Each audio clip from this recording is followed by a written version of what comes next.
আসসালামু আলাইকুম ওয়া রাহমাতুল্লাহি ওয়া বারাকাতুহু। ইন্নাল হামদালিল্লাহি ওয়াস সালাতু ওয়াস সালামু আলা রাসূলিল্লাহ আম্মা বা'দ।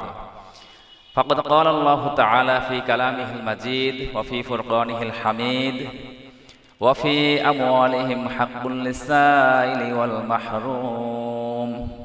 সাদাকাল্লাহুল মাওলানাল আযীম ওয়া নাহনু আলা যালিকা মিনাশ শাহিদিন ওয়াশ শাকিরিন ওয়াল হামদুলিল্লাহি রাব্বিল আলামিন। রয়্যাল এসটি ইসলামিক চ্যানেলের পক্ষ থেকে আয়োজিত ইসলামী সওয়াল জবাবে আপনাদেরকে স্বাগতম। সম্মানিত ভিউয়ার্স, দেখতে দেখতে আমরা রমজানের শেষ প্রান্তে চলে এসেছি।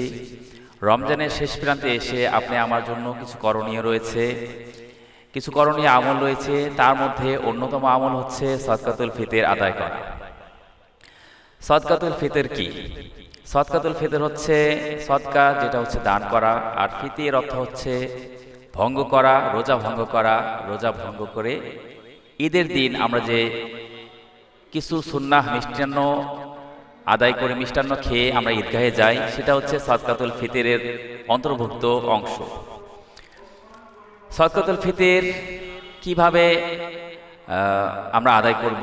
আল্লাহ রাসূল সাল্লাল্লাহু আলাইহি ওয়াসাল্লাম সদকাতুল ফিতর হিসাবে আপনি আমাকে যে দিক নির্দেশনা দিয়েছেন, সেটা হচ্ছে সদকাতুল ফিতর আমরা 5 ভাবে আদায় করতে পারি। রাসূল সাল্লাল্লাহু আলাইহি ওয়াসাল্লাম বলেন যে সদকাতুল ফিতর তোমরা 5 ভাবে আদায় করতে পারো। এর মধ্যে অন্যতম হচ্ছে গম, যব, খেজুর, কিশমিশ, পনির।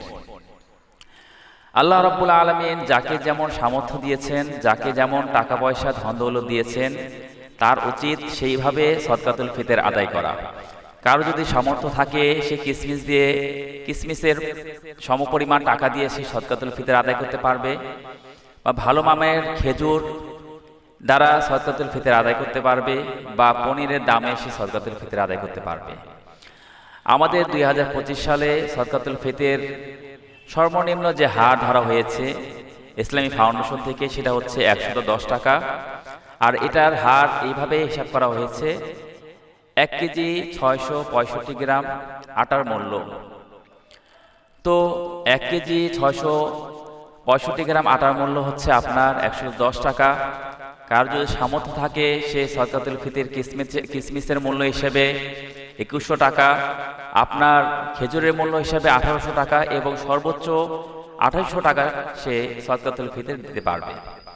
সদকাতুল ফিতর হচ্ছে আল্লাহ রাসূল সাল্লাল্লাহু আলাইহি ওয়াসাল্লামের অন্যতম একটা সুন্নাহ আমল।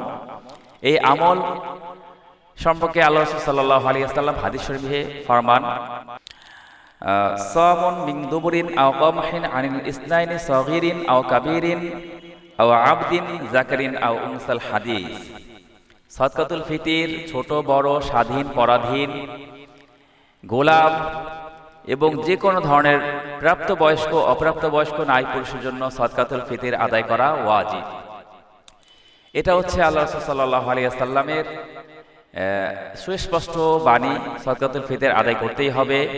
এটা এর জন্য যে সমাজের মধ্যে অনেক ধরনের লোক রয়েছে, অসহায় মানুষ রয়েছে, তাদের জন্য সমতা বিধান। এক শ্রেণী খেয়ে যাবে, আরেক শ্রেণী খাবে না, এর জন্য এটা ইসলামী বিধান নয়। এর জন্য সদকাতুল ফিতর আদায় করা আপনি আমার জন্য অপরিহার্য। আমরা ঈদুল ফিতরের আগ পর্যন্ত সদকাতুল ফিতর আদায় করতে পারব। এটা হচ্ছে সুস্পষ্ট হাদিস দ্বারা, অকাট্য প্রমাণ দ্বারা সাব্যস্ত। দ্বিতীয়ত হচ্ছে অন্যতম আমল, তা হচ্ছে ঈদুল ফিতর। ঈদুল ফিতর সুন্নাহ সমূহ, ঈদের দিন আমরা কি করণীয় এবং কি বর্জনীয় সে সম্পর্কে কিছুটা আলোকপাত করা হবে। ঈদের দিন আল্লাহ রাসূল সাল্লাল্লাহু আলাইহি ওয়াসাল্লাম আপনি আমার জন্য যেটা নির্দেশনা দান করেছেন, সেটা হচ্ছে ঈদের দিন প্রত্যহে সকালবেলা উঠে ফজরের নামাজ আদায় করে আপনার মেসওয়াক করে গোসল করা আল্লাহ রাসূল সাল্লাল্লাহু আলাইহি ওয়াসাল্লামের অন্যতম সুন্নাহ আমল। এবং ঈদের নামাজের আগ মুহূর্তে আপনি আমার জন্য যে উত্তম পোশাক রয়েছে, পবিত্র পোশাক রয়েছে, সেই পোশাক পরিধান করে আপনার ঈদগাহে যাওয়ার আগে কিছুটা খুরমা, খেজুর, মিষ্টান্ন দ্রব্য খেয়ে ঈদগাহের জন্য রওনা হয়ে যাওয়া। ঈদগাহে রওনা হওয়ার আগ মুহূর্তে আপনি আমার জন্য যদি কোনো বাকি সদকাতুল ফিতর আদায়ের বাকি থেকে থাকে, সেটা ঈদগাহের আগ পর্যন্ত আমরা আদায় করতে পারবো। রাসূল সাল্লাল্লাহু আলাইহি সাল্লাম বলেন যে সদকাতুল ফিতর তোমরা আদায় করো ঈদের নামাজের আগ পর্যন্ত। কেউ যদি ঈদের নামাজের পরে সদকাতুল ফিতর আদায়ের জন্য সে দান করে, সেটা সদকা বলে, সদকাতুল ফিতর বলে গণ্য হবে না, সেটা হয়ে যাবে অন্য সদকা বা স্বাভাবিক দান। তারপরে সম্মানিত ভিউয়ার্স, আপনি আমার জন্য ঈদগাহে ঈদগাহে যাওয়ার সময় আমরা নিঃশব্দে যে তাসবিহ তাহলিল পাঠ করব, আল্লাহু আকবার, আল্লাহু আকবার, লা ইলাহা ইল্লাল্লাহু, আল্লাহু আকবার, আল্লাহু আকবার, ওয়ালিল্লাহিল হামদ। আমরা ঈদগাহে সকাল সকাল যাব, উত্তম পোশাক পরিধান করব এবং মিহরাবের খুব কাছাকাছি বসে ইমাম সাহেবের বয়ান খুতবা শুনব এবং সুন্দরভাবে আমরা চুপচাপ নামাজ শেষ করে, আমরা খুতবা শেষ করে দোয়া করে আমরা ঈদগাহে থেকে বেরিয়ে আসব।